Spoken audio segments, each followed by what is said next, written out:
Hi, everyone, and welcome, welcome, welcome. Happy Sunday. It is another episode of Real Talk with Marsha-Ann, and I am thrilled to be with you today. And like every other Sunday, when we get a chance to connect like this, we already know that every time, yeah, you're ready. One of our great supporters is in the building. Thank you so much for joining us. And I'm so happy I made it back and that we're able to actually host this episode. I'm excited to hear from our guest this evening. And I'm excited to have all of you join us for this critical episode. Why is it a critical episode? Because every single day when we're afforded the gift of life, I believe we need to always ask ourselves the question, are we fulfilling every ounce of what we believe that God has assigned us to do? And if the answer is no, which I know for me, I am definitely not even walking in a fraction of what I'm called to do. If the answer is no, it means it's time for us to get a little bit more uncomfortable with feeling comfortable and really making sure we are ready to stretch ourselves because it is in discomfort that we actually grow. Thank you to my loyal ones that come back Sunday after Sunday. Last Sunday, because of work schedule and traveling, I was not able to connect.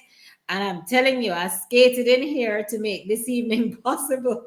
And so I'm really happy that we're able to do this episode. So, with that said, I love to know where you're joining us from. Most importantly, we remember what to do, which is to subscribe and put your notifications on so that you don't miss an episode. Oh, to my beautiful sister friends who just join in and out of season and make time. You have no idea how you really fill my cup and fill my soul. So, I believe this episode is going to shift us to the next level of greatness. I do believe that, and I'm hoping that she will unleash as God has directed her to do and not hold back. When somebody can call themselves the Rebel Rouser, you understand that two things come to mind. You either become a rebel by choosing to be radical about making change and radical about doing change according to God's plan. And being a rebel also includes taking action because inaction really puts us in this state of latency where we're just there. And none of us are called to be just there.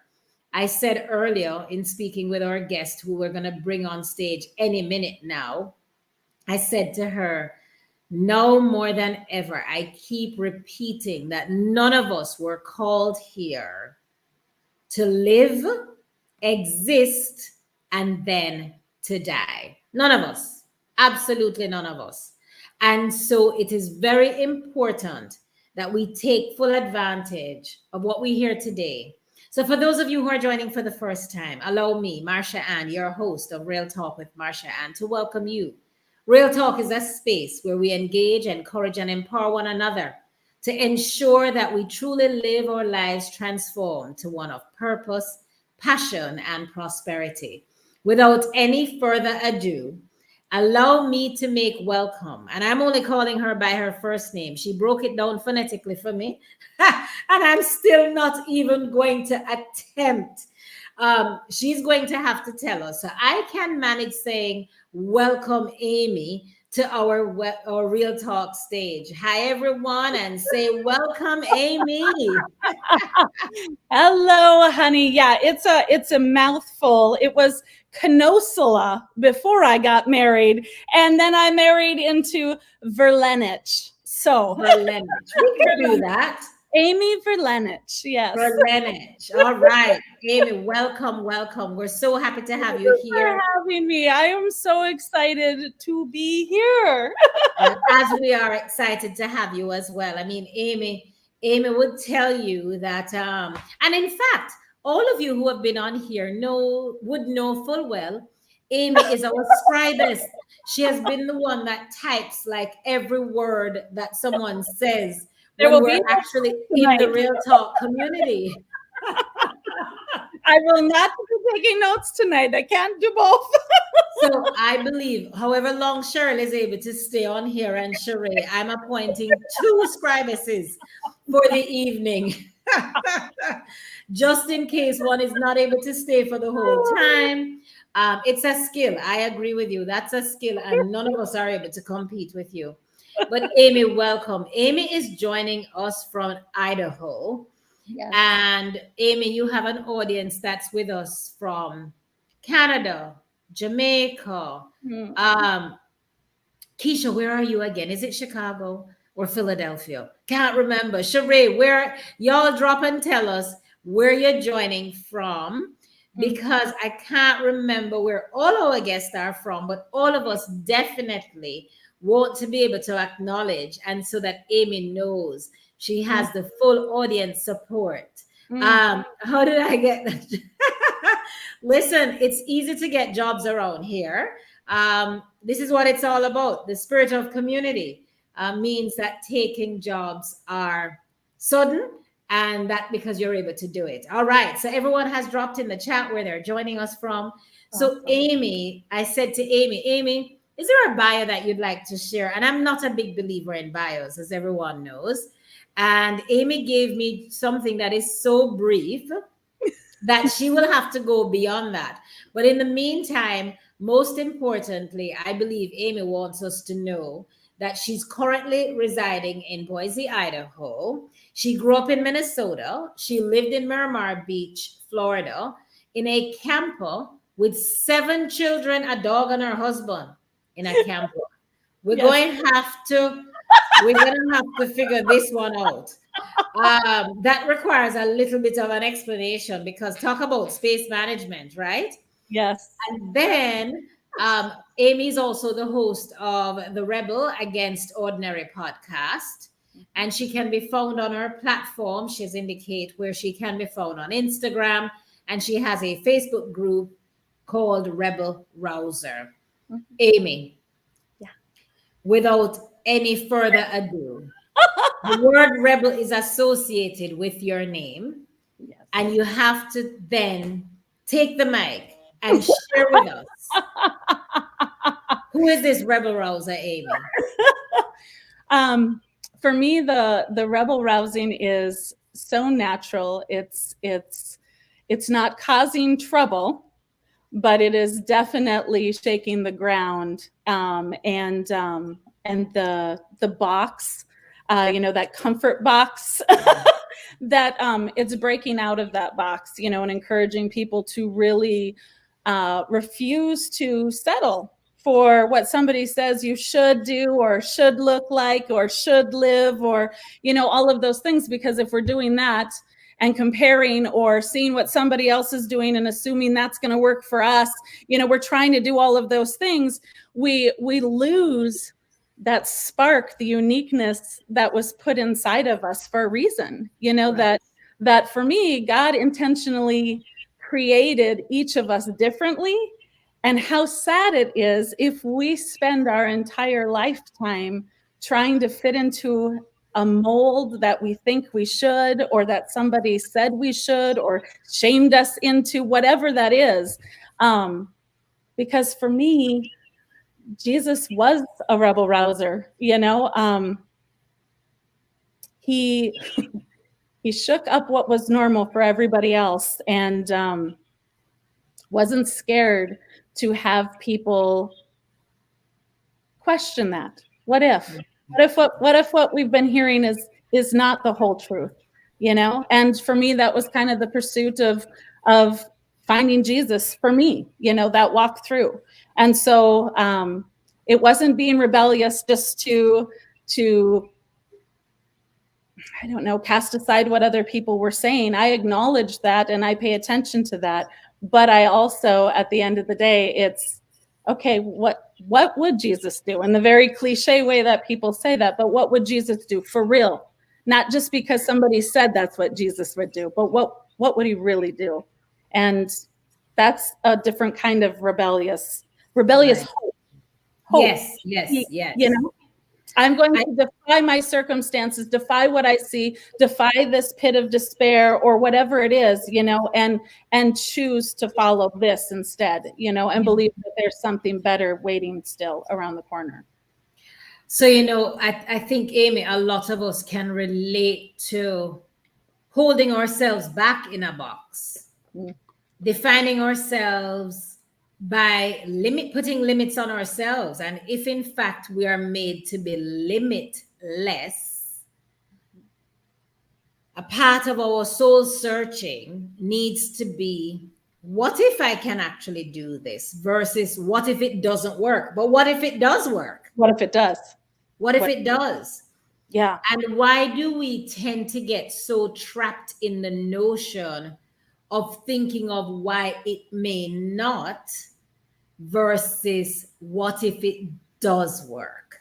Mm-hmm. Because the fear of the unknown is what tends to have a lot of us stay in this place of discomfort, of comfort rather, versus embracing that discomfort comes with growth. Mm-hmm. Yes. So can I say something about that? Because it's really in so like when you say how do we shake up that ground of the comfort zone, and for me, now that I have seen so many things that God has done, unbelievable things, just it can only be him.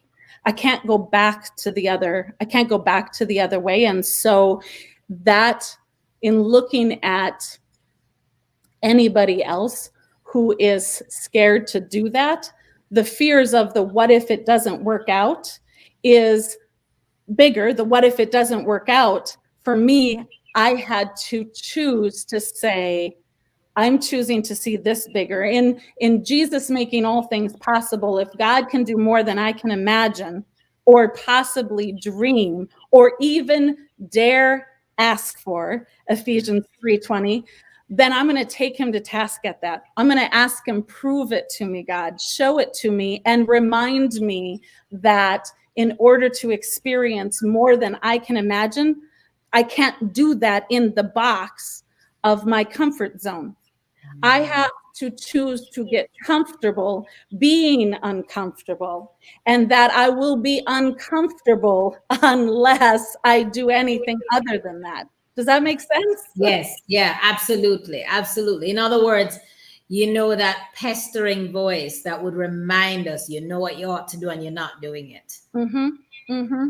Yeah, to find out what that is, I always thought that there was going to be this, we talk about the versions of ourselves and on all of this, but we are still all of that little girl that struggled and heard those lies and struggled with all of those things.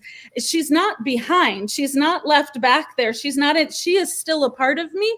And in some ways, I think that inner critic that we can, try and shut up. And I know I've even said that, I want to help you shut that inner critic up, because it's just keeping you back and holding you back. But the other thing that inner critic does is reveals to you the hurt that is still inside. That inner critic is trying to protect you and say what if this hurts? What if this is hard? What if we fail? You can't fail with God. You can't. It can't happen. It can look different than you thought, but you can't fail. Every single part of it. What if we took the thought instead of what if I fail? What if everything that I am going through is exactly what I needed so that I could get to the next step? And when you start doing that while, yes, planners are important and the goals are important, right? But instead of me beating myself up with that, I said, hey, but maybe today I needed the extra rest. Maybe today it did fall apart that way because my daughter needed me to sit and listen to her. Maybe it didn't go the way that I thought, but what if it can still be great instead? Fact. You really can't fail with God. And it might not be for those of us who like to map things out so perfectly I mean, and map it out. I know some of us on here, I put up my hey, hand. hey, I know some of you you go who need to somewhere. put up your hand. You go somewhere one time with 7 kids in the 10 passenger van, and you have somebody do a blowout through the diaper, and that'll make anybody a planner. Let me tell you, like, it's not like, I plan and then plan and go beyond the planning, like you just get ready for it, right? And so then there was something that was so disturbing to me and I was never going to have kids. I have 11. For those of you who don't know, they ranged from ages 33, my stepson, all the way down to 7. I gave birth to 10. And Say that again for those who didn't hear you. No, I'm serious. I have 11 children. Yes. The oldest is my stepson, who is 33. And then I gave birth to 10 more. And our oldest is going to be turning 26 on the 27th of this month. And then I'll go all the way down to age 8. Sorry, she just turned in March. Wow. Mm-hmm. Wow. And I was never going to have kids. So see, this is where, when I look back and see the things that God did through my life, when I said, God, blow my mind, I'm yours, use my life. I want to see how crazy good can you make this, and I was never going to have children. That's just one aspect of that for me. But his plans, I've said, my husband and I, we planted churches, we've had businesses, we've owned things. And it was the greatest thing that we have ever done, the greatest adventure that we have ever been on together was having these kids, bringing these lives in that are world changers. And so I couldn't have planned for that. And when you start to see how, entertain what if God's plans are really, really better than mine. Like the best that I could ever think of, he's going to go beyond that. I, as me, rebel me, I got to know. I got to know, God. Really, can that really be that way? And so for me, the rebel against ordinary, really rebelling against ordinary, was if God took so much time to make us each individually so special and unique, I want to help people do that, and so we've spent since we started following Jesus, it has been kind of like that woman at the well experience, right? Like, have you heard about this Jesus who will talk to you and love you and come right to where you're at, right in the pit, right in the slime, right in the junk, and he will love you through it. Amen. I need everybody to know, because there's too much darkness, there's too much hopelessness, and when it's that simple, just to say that you see more in somebody than they see in their current situation. You have the gift of encouragement. That's for sure. You do. And it's because you identify with hope. Now, I think you really should tell everybody is that it doesn't mean that your life has been easy. No. Well, for one of our things, one of the healing things that had happened in 2020, we had planted our second church. We had moved from Minnesota to Boise and started a second church plant. And we had also started a coffee shop that our family was running with a music venue. And in 2020, during the shutdowns, the funding was stopped for that. And it all made sense. There was nothing more. But this thing that we felt very called to do, to literally give hope and change the world with that, it wasn't going to look like what we thought anymore. I had also experienced, since the move, within 2 years, I had 7 miscarriages. 2 of them I had almost died from. And in 2019, we actually didn't talk about this, Marsha-Ann. In 2019, my husband was in Florida at a conference for church planters, and I was laying on the table, bleeding out, losing what would be our last try at having more children, and with my 21-year-old son at the time ready to step in and sign for papers if, I went out. Wow. And so that following Sunday, I understand the shutdown hadn't happened yet. That was in March the year before the shutdown. And as I laid there, I remembered, it was funny because the thing that came to my head was I remembered the year before. December for me is always a time where I kind of reflect on the year and go, what has happened and where am I at? And I'm usually pretty hard on myself because it never looks like I thought. Right. And I, for years, thought that was bad and that was such a struggle. And so I challenged myself that year, coming into 2019, of what if I knew that I had only a year to live? How would that shift my perspective? How would that challenge me to do more, to leave everything out and not hold anything back? And not just in everything, in every area. I understand the compartmentalizing that we do, but to me, it's all or nothing. It's everything or nothing. I'm there with you or I'm not. I can't be in between. I don't know how. And I know that can be overwhelming to people. But for me, that's all I've ever known. And so it was that way with my relationship with Jesus. It's all or nothing here. We're doing this or we're not, And as I laid there, though, the thought came back of, this is what I said. And I realized, for as much as I'd done and as many risks as I had taken, I was not done and I was not ready to go, and it became, God, please give me another chance, to do this again. But there was brokenness in all of that. And how you can, especially as women, we think we can will it. Oh, I can will it. Oh, I can be strong enough. Oh, I can carry that. Oh, I can, right? But when 2020 hit and we lost everything and moved into a camper, my capacity was done, depleted. We're over. It's done. And I couldn't will myself anymore to be anything for my family, for my husband, for anybody else, because I had, while I was pouring into others and while I still was letting God pour into me, it was requiring more, during those times of loss or grief or unfamiliar territory, when we just don't know what move to do next.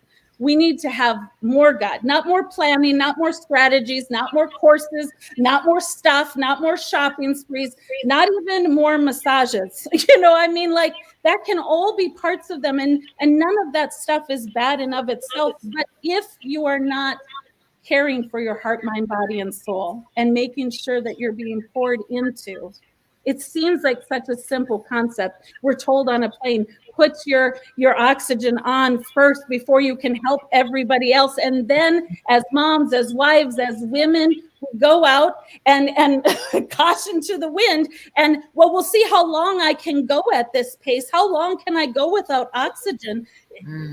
It doesn't work. It doesn't work,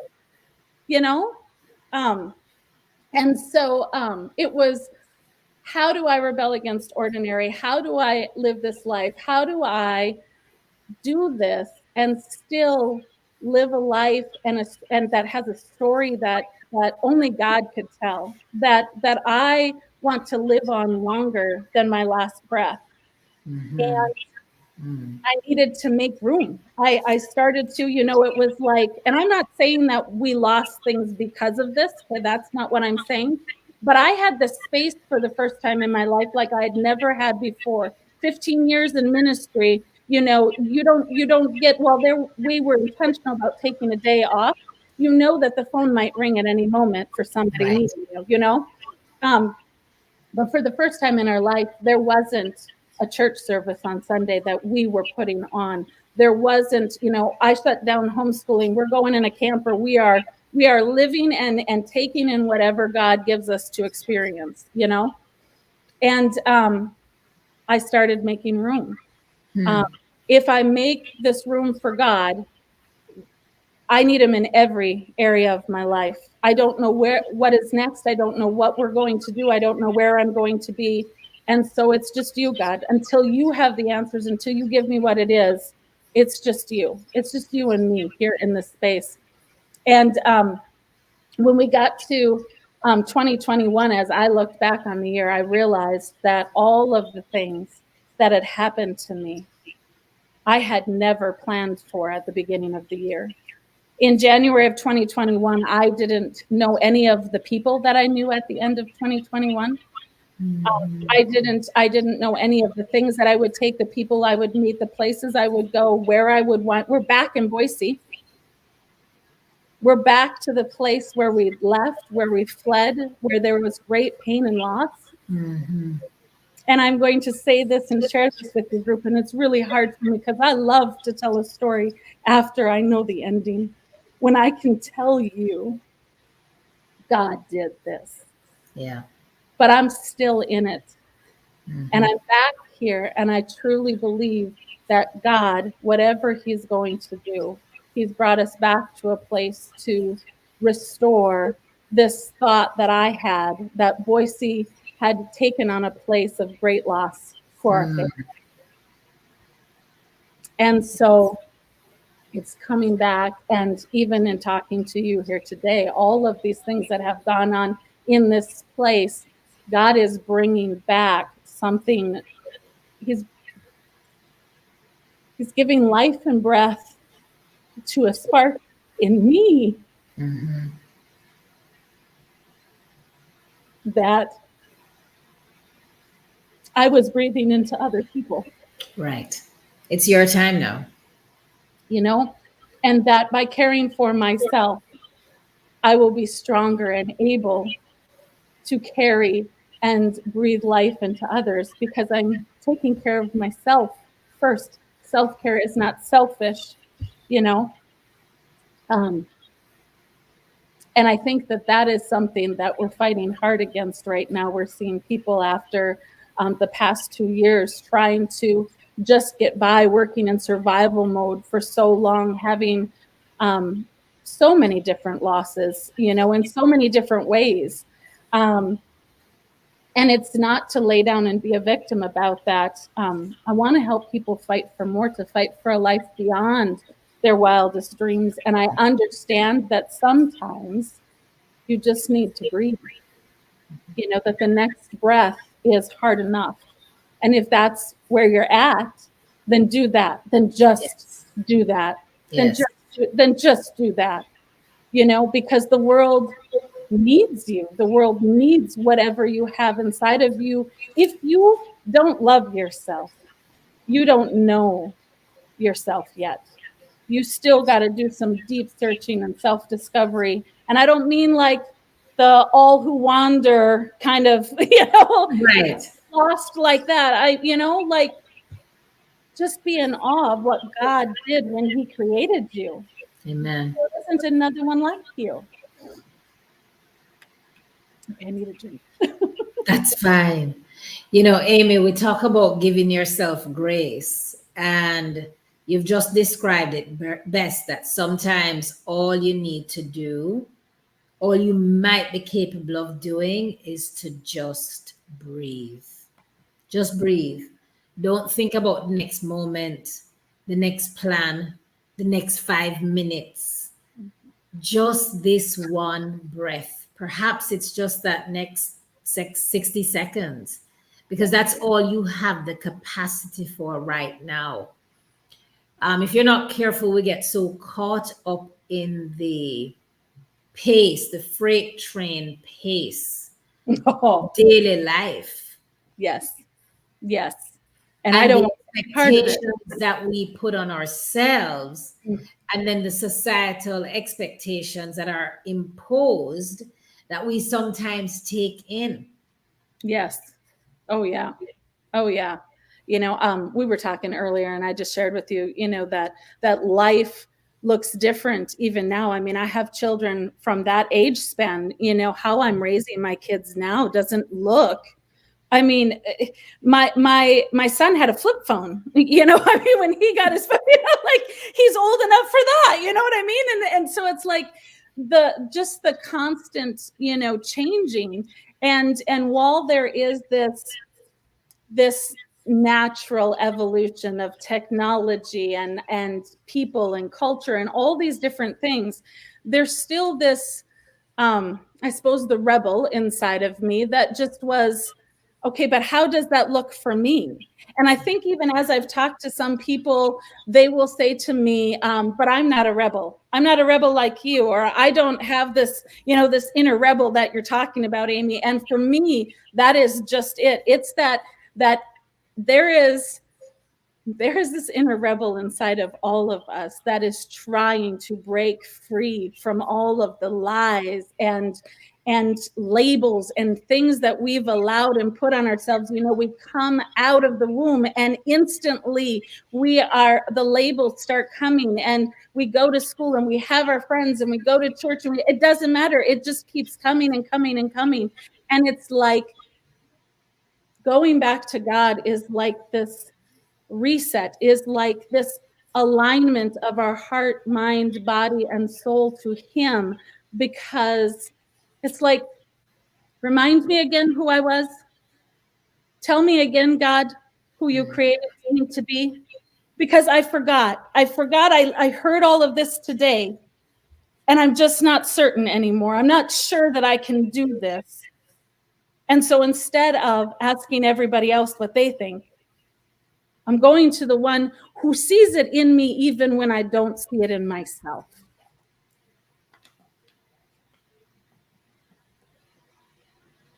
I have to rebel against ordinary, because if ordinary is all there is out there, I don't fit there.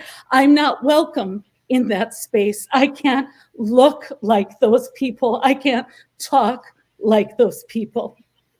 I need to be out here. I want to build the life outside of the box. And I'm saying to all of you, come with me. Come be free out here. Come and be exactly who God created you to be, because you will actually never be happy being anything or anyone else.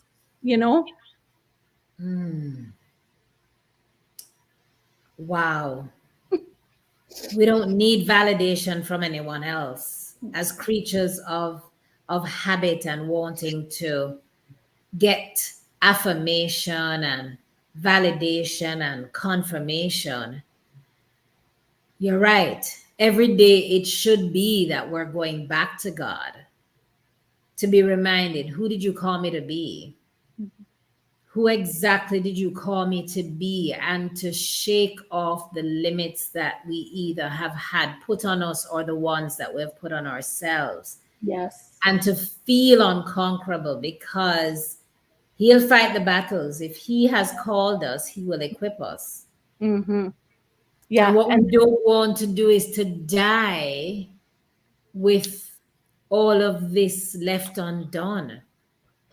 I think you've said that before in one of your other shows, that to me was, I don't want to, well, you've shared even about your dad, that I think that there's a hesitation that, if I'm talking about capacity and I want to make sure that I'm pouring into myself so that what I give to others is from my overflow. And yet, when you speak of your father, that there was nothing left to give. He had spilled out, that it's both and, that it's living in that constant rub of, God, fill me up so I can pour in. And as I operate in my gifting, I bubble over, and that's what I give to others. But let me not stop there. Don't let me stop until the last voice has heard what they need to hear from me, so that when I'm at the end, the stories will go on. They will be told not of me, but of how I impacted them, and their story changed, and they changed others because of it. The man that led us to Jesus, my husband and I, he I remember him sharing of how many people he had led to Jesus over a period of time. And I just always remember saying to him, we were two of them. And the two of us have led thousands. Numbers are important because they are people. That's all. They are people who hear about the hope that Jesus brings. That's any day, everywhere, all the time, anywhere, for anyone. Who doesn't need that? Who doesn't need hope? Absolutely. Everybody needs hope. You know, and if all of us were able to experience it in a way that it was so far front of us that we couldn't see anything else, we didn't get distracted by all the other stuff that is around in the world, and we were able to focus, oh yeah, that's right. Today I'm clearing the way to Jesus. Today I'm clearing the way to Jesus. Today, for somebody I meet, I'm clearing the way to Jesus. That hope. And I may be here, but I'm going to move out of the way and I'm going to make some room for you. And I'm going to make the space so that you are one step closer. Because we've shared this before. I believe that we are leaders. We are leading people to greatness or from it. And to me, hope is amazing. It's pretty great. No, that's a fact. I mean, so many people, especially now, and the last 2 years have proven to all of us that hope is really an anchor. Hope is really what folks need to hold on to in the deepest, darkest moments. And then so many are going through so many things, whether personally or professionally. And honey, things we don't know about. That's my point. We don't know about. I had one morning I was going to church. We were interning, and so it was just before we were going to plant our church, and we were having great loss. We were losing our business. Another one. Okay, is this crazy? At the time, we owned a concrete business, decorative concrete in Minnesota. And we were losing it. It was 2008. So if anybody remembers what happened in 2008 with our economy. And so we were suffering great loss, and we were holding on as long as we can, but a bankruptcy was inevitable. And I remember as here we were getting ready to plant a church, to tell people about Jesus and to tell them about this hope. And as I was driving the 40 minutes to church with the kids in the back, I'm having this whole little conversation with God. And I'm like, okay, here it is. Because God and we're that way. Yeah. And I said, I don't know how this is going to work, that I'm going to tell people about you and how great all this is. And we are losing everything. Like, how does this look good for you? How are people going to want, like, I don't understand how people are going to be like, yes, sign me up for that. And God said to me,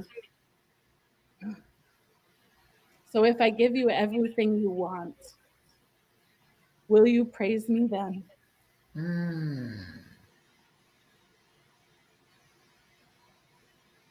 And for me, that shift,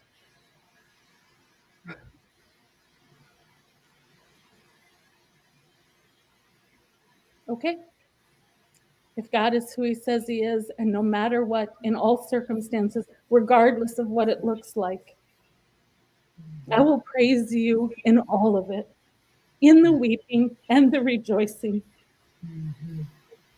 And we have, on the day that we miscarried, my husband went and got a bottle of champagne, and we toasted to whatever God was going to do, whatever good was going to come from it. Not because the circumstance was good, not because, please understand me, people, because I am not one of those that's going to look at you and say, well, there must be a reason for it. That is not. The world is full of brokenness and evil and ugly things, and bad things are not caused by God. He didn't give you that so that you would suffer in a way and become a martyr for, no. No. But please understand that he also can turn something that you never would have imagined, literal crap, and create confetti. And I don't know how he does it. And I don't know why the things happen that they do in the world. I believe in a God who can do anything. But I also know that we are people who make choices. And I want to make the choice to choose to believe that there is more to the story and that there is good on the other side of this. And it may not be today. It may not be next week, but man, you better believe I'm going to hold on and hold God to it. Do something incredible with my life, God. Do something incredible with the life of my husband and of my children. Change our legacy. That 5 generations down, they will still talk about their great, great, great, great grandma Amy and how she chose to rebel against ordinary because it changed everything for our family, you know? That's a big deal.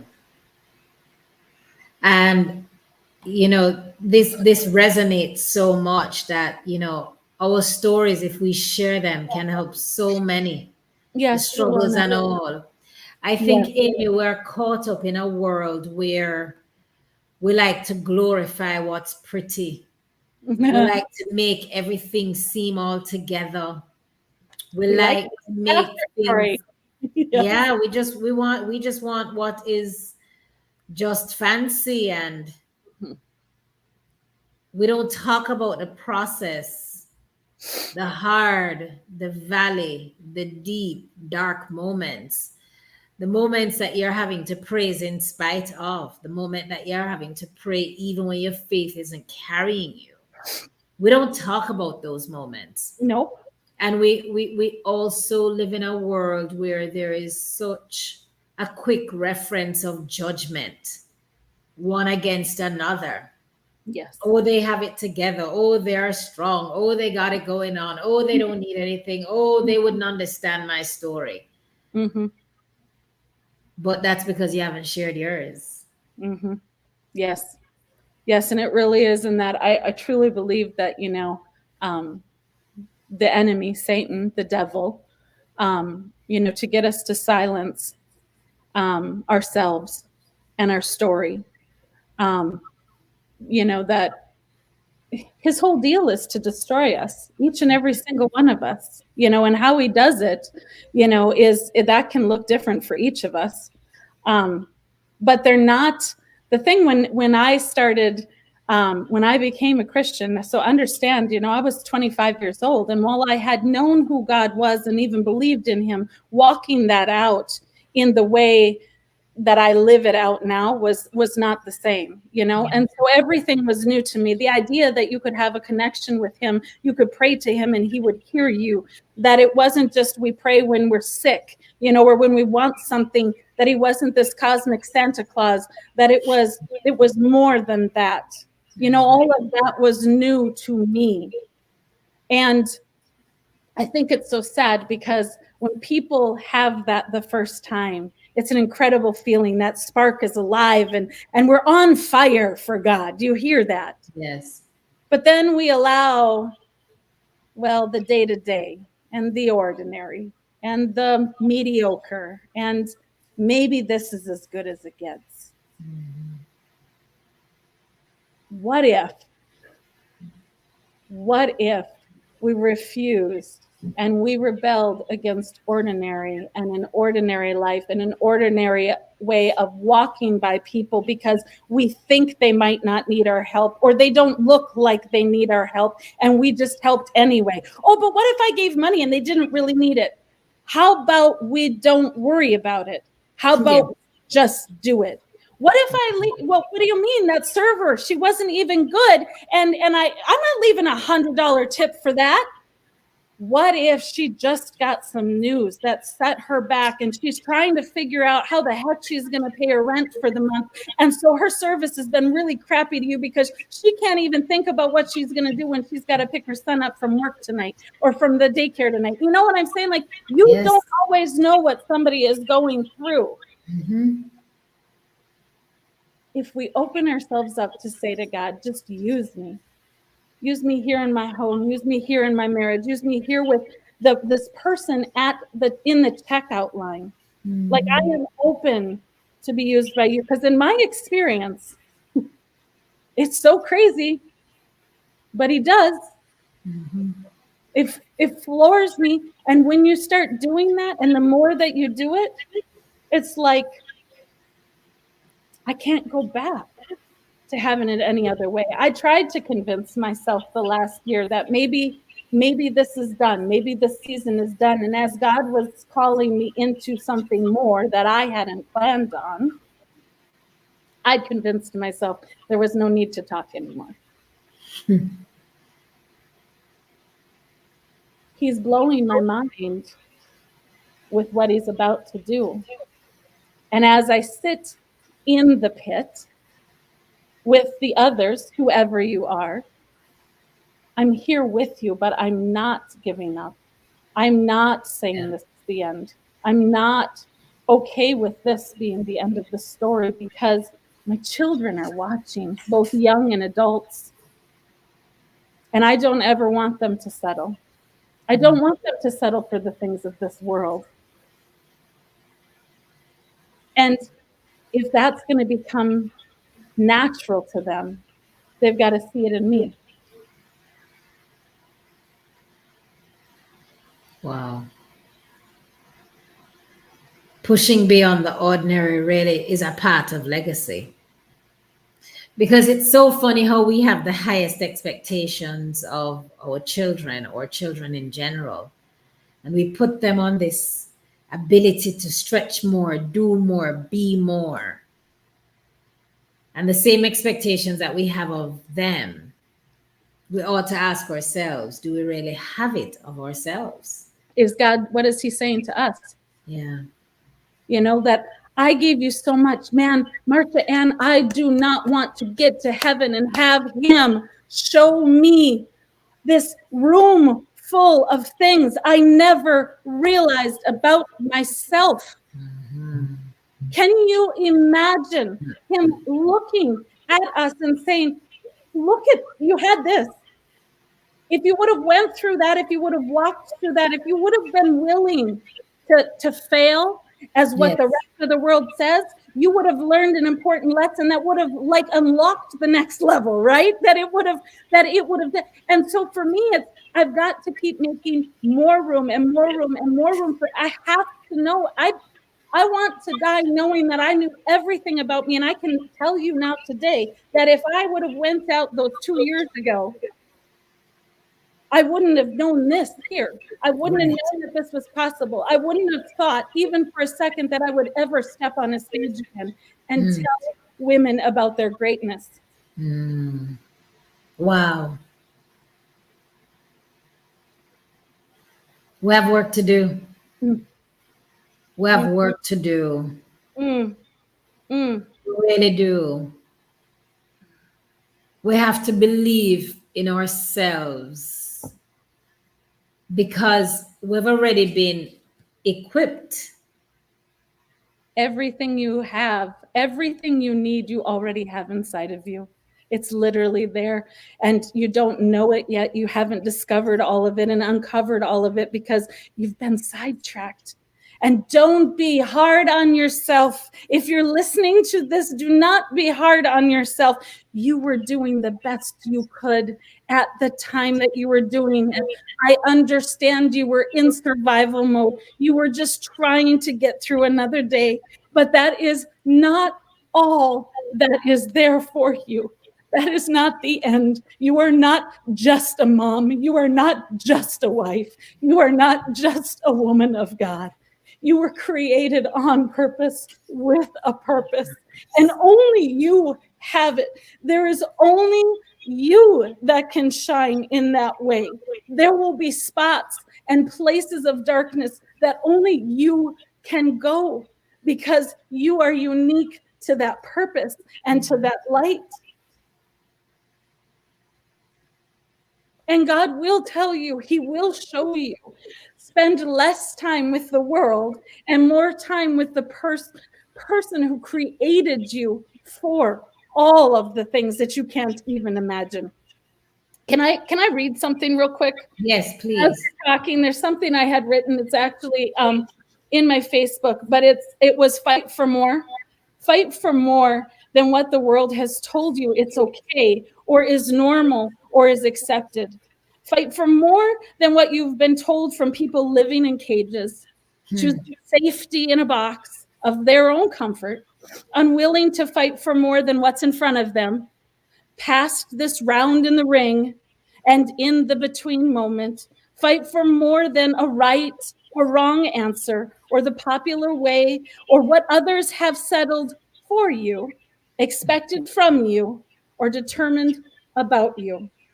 And no matter what, fight for more than you've convinced yourself you're capable of, because you are stronger than you realize and more valuable than you know. And every round in the ring is preparing you for the moment you will one day look back on where you defied the odds.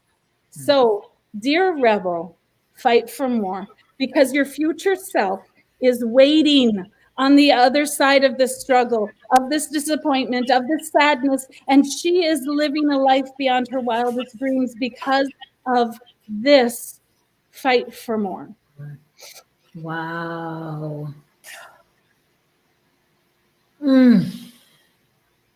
I just don't want people to give up, because I know that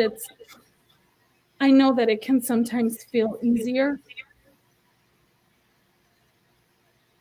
but it would be a waste.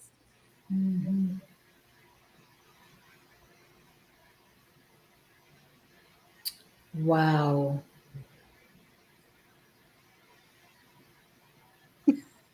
You said earlier today when we were chatting that so often many, especially women, feel like they need another degree or they need a promotion or they need this or they need that. Mm, You mm, want to just remind us to use what we have, which yeah. God gave us. Why don't you talk about that? So, I had shared that I was never going to have kids, and I was never thinking of homeschooling. And even, for me was, um, I didn't do well in school, and so it was, how am I going to teach my kids everything that I think they need to know, that the world has told me they need to know? Um, I thought maybe I would get married, but 5 years into that, I realized, I was very ill equipped for that as well. And it seemed like everything I touched, I was never going to be this. I looked around, I looked in the mirror, nothing looked like anything that I thought that it would be. And I asked myself, what if I have everything I need? And it caused me to start thinking about things so differently, all of the things, questioning all of the things. What if I really could live, led us to things like, what if I could live in a camper for a year with 7 kids and a dog and my husband? Do you know I had 2 dresses? 2 dresses, that's what I wore. They were both black dresses that I wore back and forth, one getting washed, I would wear the other one. And I understand that that's not normal, but for me, what else did I need? I was going to be doing laundry, right? And so the kids had a couple of outfits that they had, because it was, we are paring down. And I think about, if we strip away all of the excess, all of the distractions, all of the extra, eliminate the clutter, not just in the physical clutter of what we see in our rooms, in our house, or on our hips, but that it goes deeper than that, that we dig down deep and go, what is the extra clutter, God, that I have in my heart, in my mind, in my strength, in my soul? What is taking up the space that does not serve me well? Because by me carrying this lie that I couldn't teach my kids, who better to teach my kids? Who better to tell them about their parents who believe in a Jesus who saves and gives second chances than the one who has experienced and seen it? That instead of looking, when we start finding our answer in the things in this world, we're heading the wrong direction. You know, it's only going to be a distraction and is going to leave us disappointed. You know, and so I don't know if it sounds cliche or not, but honestly, more God, less me. But not less me in that I'm not going to care for myself. Hello, women who are listening right now. That does not mean you come last. For years, it's God, it's my husband, it's my family, it's everybody else, and then it's ministry, and then it's work, and then it's right.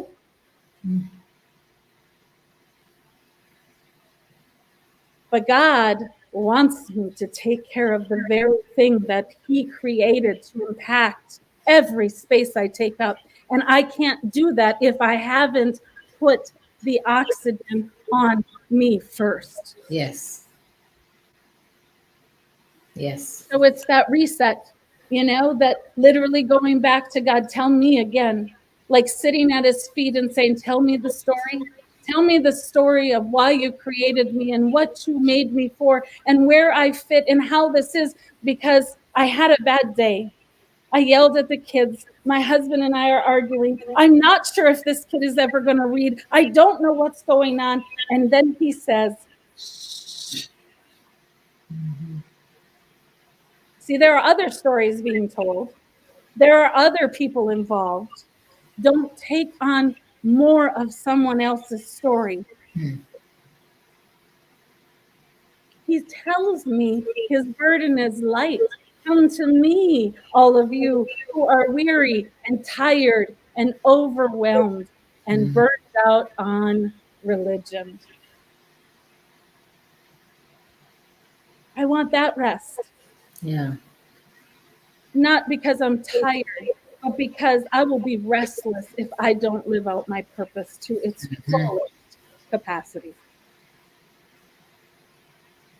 And I'm going to need to rebel against what everybody else is saying I should do in order to do it. Because just us being ourselves is to rebel against ordinary. Yeah. Whew. I can't see any of the comments. I intentionally didn't look. I didn't want to be distracted. But I want to say thank you to everybody who is here, or even if later on you've listened to this later on, because for me, really, it's just about making sure that you just don't give up. If it's hard today, sit down, put a movie in that's just going to make you feel good. Turn on some music, order pizza. I don't care. Do something to get through today, but get through because tomorrow still needs you. There's work to do. I know I haven't even recognized it yet. I can't wait till we sit back a year from now, 5 years from now, and I look at this and go, oh my gosh, Marsha-Ann, can you believe? Can you believe? And I'll say, I'm so glad I didn't quit.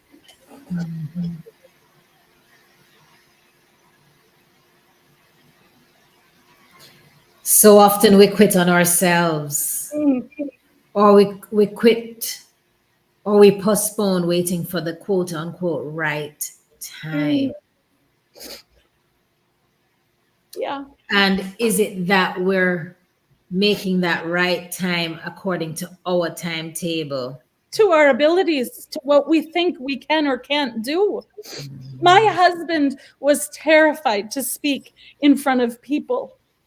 He became a church planter and spoke every weekend on the stage. God becomes stronger in our weakness, and man, does He do some incredible stuff when we allow it to happen. Can you imagine if all you did was everything you thought you could do? Oh man, I did not come this far to only come this far. God, show me things I have never dreamed possible.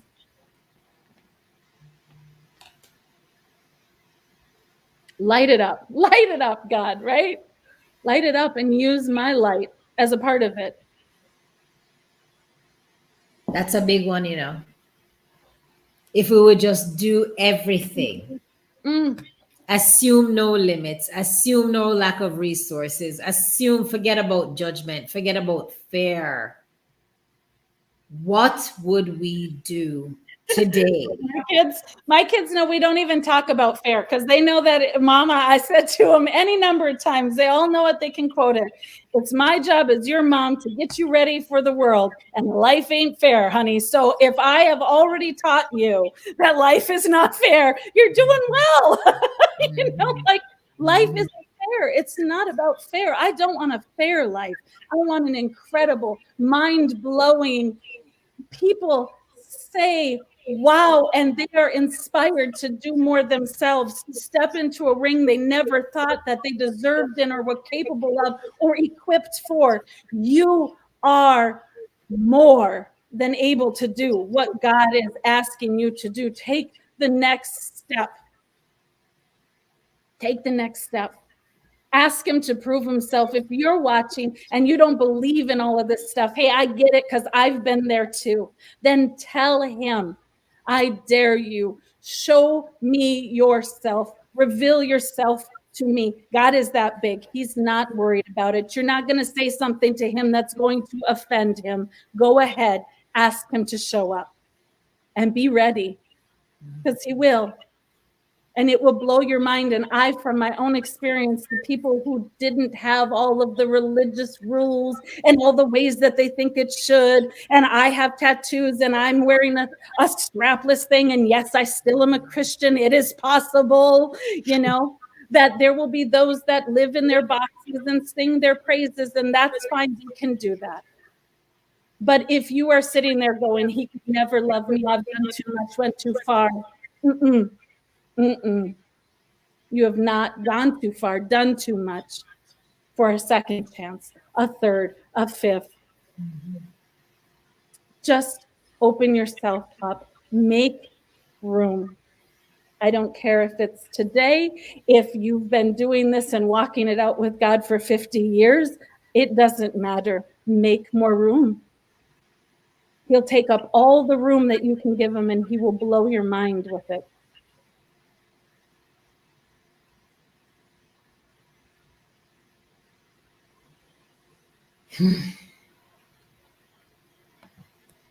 This says it best. What a word. I'm so glad.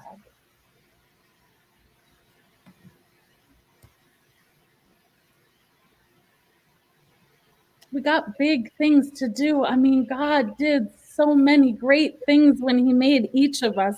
And if we were just, can you imagine a world where we were just operating in that? Like, we weren't worried about what somebody else might think or what somebody else might take or what somebody else might get. Like, we encourage each other because their gift is amazing. And I don't want your gift because my gift is great. But wow, look at how God gave you that gift. That's so incredible. And I want to cheer you on so that you don't pause, so you don't hesitate, so you step into your own greatness. There is enough room for all of us here. Yes. This table, it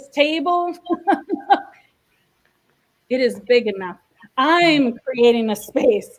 I'm creating a space outside of the box that says, come on in. Come on in. All you outcasts, all you misfits, all of you who have been hopeless, all of you who have done horrible things, there is a second chance waiting over here, because God is not done with your story as long as you are breathing still, and there is still amazing things that you can do and be and see inside of yourself, because they're there. Whether you see it or not, whether anybody else sees it or not, it is there. God put it there, and he doesn't make junk.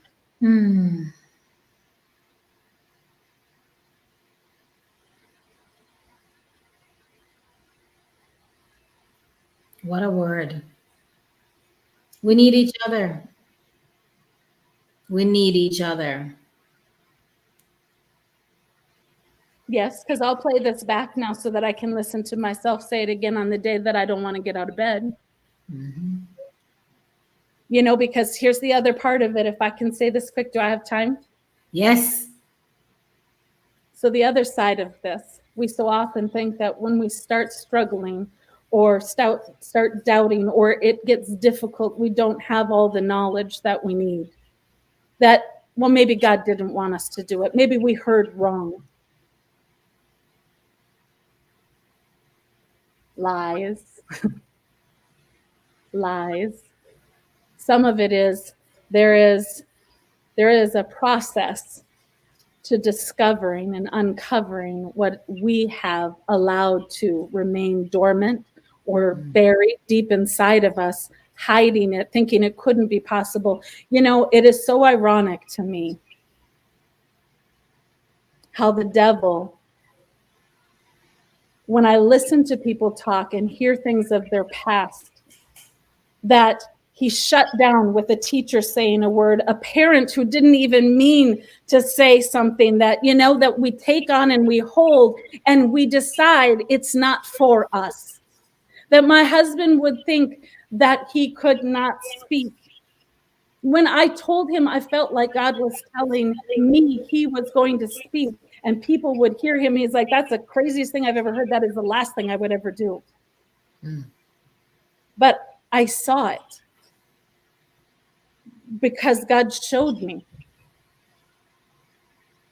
And so if when people come into my space and I say to God, show me, let me see Marsha-Ann's greatness. Let me see what she doesn't see right now. Let me help her to uncover it. Let me help her take the next step. Let me be there when she's struggling to remind her, because there are days we just forget.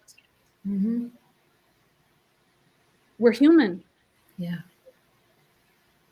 Write a letter to yourself on the day that you feel great, on the day that you feel invincible. Right now, after this, if this has inspired you, go write yourself a letter and remind yourself. Use my words if you have to, but you are great. You were made for greatness. You are supposed to have impact on this world in every space that you take up, not just as a mom, not just as a wife, in every single area, all the time. Amen. And then take that letter out when you start doubting yourself, when you have a bad day, when it doesn't work out the way that you thought. Because giving up would be the greatest tragedy. As long as you are breathing, there is an opportunity for another chance. Just give yourself another chance. And if you're angry with God right now, speaking of another chance, that may be where you need to go after this, is to have a real heart-to-heart with him and get real honest, because he already knows how you feel. He already knows the disappointment that you have in him over the last 2 years, that life didn't turn out the way that you had planned. Just be honest. Be honest with yourself. You know, I know that there are so many people that, because of the religious rules and lies and chains that they have, they think, well, I could never feel that way about God. That would be horrible to do. Just how about you be honest? It's real. And if that's how you feel, I was disappointed in God. I was disappointed because it didn't go the way that I thought. You said, God, that it was going to change, that we were changing the legacy of our family forever. And this is not it, God.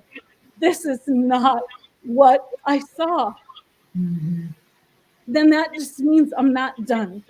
That Right. means I can't give up. That means I need to fight for more. And that means I need to allow myself to continue to have God pour into my heart, mind, body, and soul, to operate in my gifting so that I don't forget it and that I live in it.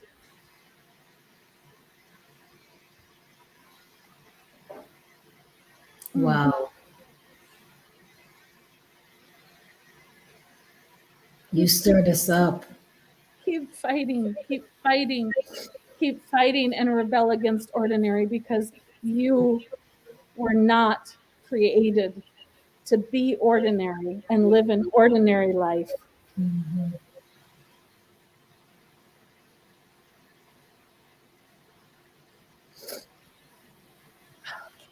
Wow. That's how I feel.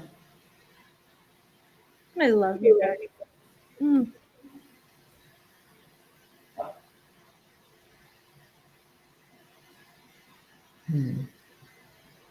I literally, it's a high for me when I have the opportunity to watch people step into their greatness or do things that they never thought. Because to me, I sit and watch that and just, that's God moving, and when people allow that and give more room, it is just, it is the most spectacular thing for us to be renewed and energized with, right? That woman at the well in the Bible, that story, when I think about it's not just we turn the pages in the Bible and it's like, oh, and then this happened and it was like this, but those were people, they were in that moment. This is what it looked like. And that woman there that day was going because she had hoped nobody else would be there to see her. She wasn't going there expecting anybody else to be there, and certainly never a man to speak to her. But when she came into contact with Jesus, everything shifted, everything changed, and she couldn't stay quiet. I want that sense of urgency in my life every day. I want to live in that. I want to operate in that. And I want all of us to be able to do that, because when we do that, can you imagine a world like that? I mean, like, can you even You know, imagine? Amy, something has just come to me. The topic is it's time to make room for more. But could it be, and we spoke about this briefly earlier, before I close, I want to address this. Could it be that we're unable to make room because we have the clutter of busyness, exhaustion, overload, distraction, Overwhelmed, overstretched, overwhelmed, and the ability to do all of the things becomes so cloudy, because we then go into, I don't have the time, I don't have the energy, I don't have the resources, which is really a distraction of the enemy. and it's true, right? I mean, we do get busy, we do get depleted, we wind up Right. getting a migraine, we shut down all of those things. Real quick, overwhelmed to me is overwhelmed. So there's too much. I'm trying to fit too much into my container, into my life. There's not enough space, right? And exhaustion to me is depletion. I've been sucked dry. There's nothing more to give. I am dry. So they're like on opposite ends of the spectrum, right? And so just like I said, us operating in our strengths, there's that other side of the weakness as well. They're really very similar. They're just on opposite ends, right? And so that making space, making room for more of God, what do I need to, I will ask him, what do I need to remove? What is not necessary for my next step, for my next season?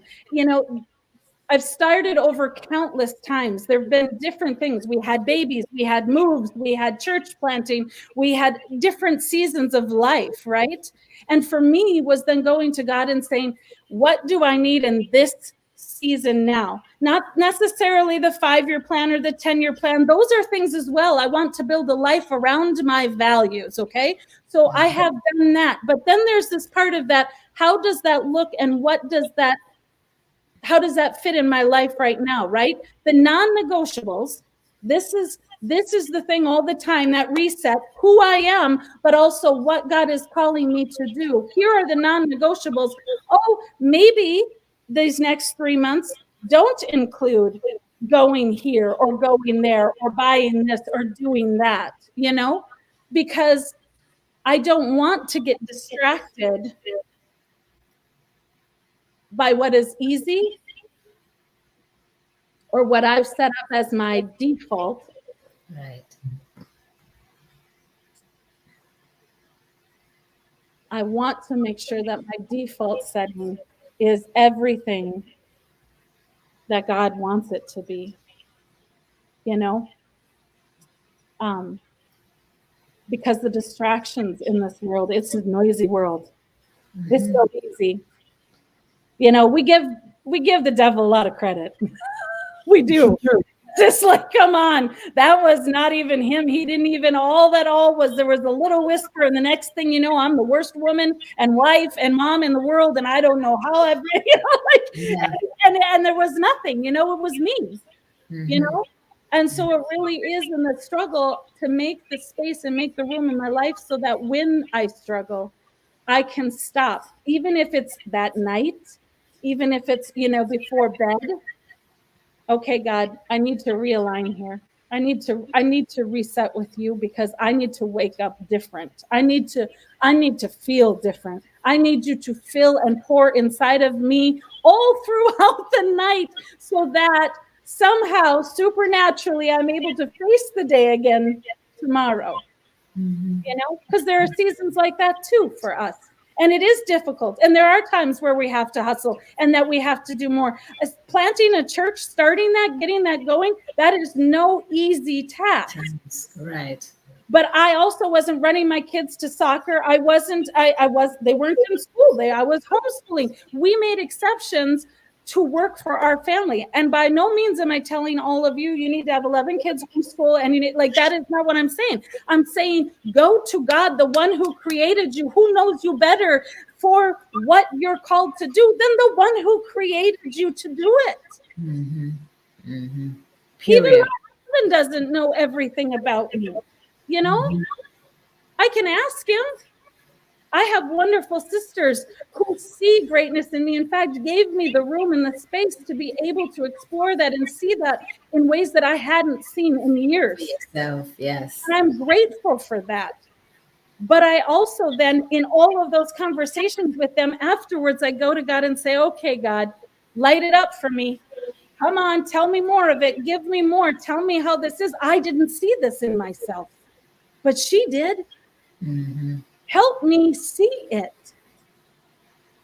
We need each other. Yeah, we do. Hands down, we do. Man, Amy, I don't know about anybody else, but I can tell you what, you stirred me up. You stirred me up. I mean, everybody has been commenting along the journey, and I know that we're going to be wrapping up now. I'm so happy that everyone remained and listened, and I would want folks to share this episode so that others too can be reminded it's time to make room for more, that none of us came here to just be born, go through the motions, and Marsha, then just go. can I just add one more thing here? That I understand that making room for more. There was a day where I was arguing with God saying, I don't want more pain. I don't want more sacrifice. I don't want more of this. More felt heavy. And so if today you are listening and more feels heavy for you, then remove the excess. Eliminate the clutter. Take out the unnecessary. Get back to who you are. Start from there. Because what God has for you will not feel heavy. It will not be a burden.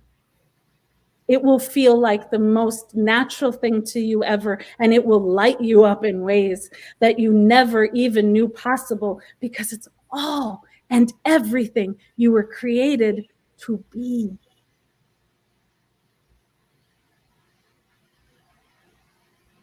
That's a question in and of itself to pose to ourselves.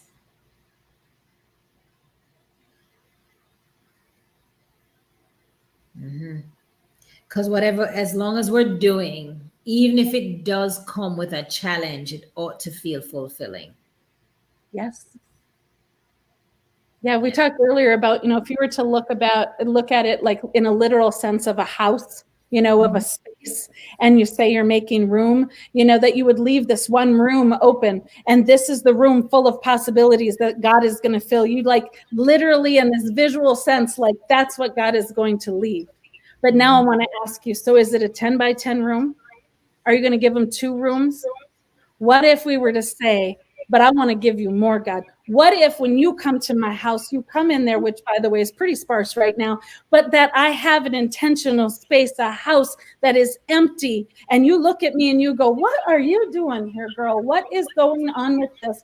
What are you doing? And I say to you in complete faith, knowing and believing, well, God's going to fill that. Wow. God's going to fill it. Well, you don't know what it's going to be. I don't know, but I'm so excited. And I come here every day waiting to see if he's added something, if he's filled something, if he's put something in there, if there's a sign, if there's a hint, if there's something, because I'm not attached to more stuff. Right. I'm attached to more beyond my wildest dreams, more than I can imagine or possibly dream or dare ask for, abundantly more. Yes. Blow my mind, God. Yes. Wow. Amy, that's the posture. Blow my mind, God. What is it that you have called me to do? Do it. Step out and do it. This is the season of unlimited blessings. There's no question about that. Yeah, we claim that word. Thank you. The season of unlimited blessings. Yes. Mm. My goodness. I can't thank you enough, Amy, for pouring out so much into us today. Thank you for having me. You really came and you shared a whole host of stories that you've been able to put together. This is said best, that really you've shared your authentic story. In a world of stories and reels, you shared you and provided a real talk. We want God to blow our minds. There's no question about that. And he's willing to do it. The only limits that we've put on is the limits that we've chosen to put on God. Mm-hmm. Yeah. And so we're going to lift the limits off of ourselves so that Yeah. he can become limitless. And even when it gets hard, if we have to just breathe. Especially when it gets hard, because it's Especially. going to get hard. Because when you are stepping into your greatness and who you were created to be, the devil is not going to just sit back and let it happen. He won't. He will try and stop you before you step on that stage, before you take your platform, before you step into your purpose, before you declare it. Well, we know what's bigger. We do. So we're stepping into what's bigger. Absolutely. Amy, we can't thank you enough. Really, tonight was beyond special. Real Talk family, you showed up. You remained so engaged. Amy, you're going to have to watch it to get all the comments. I will, because now I'm having like all of this. We're ending this. Oh, did I say anything I shouldn't? Yeah, no, don't you?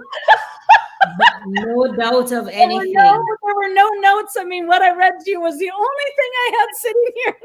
That's because we said on Real Talk is with real people, with real stories. It's about being authentic. It's about being vulnerable.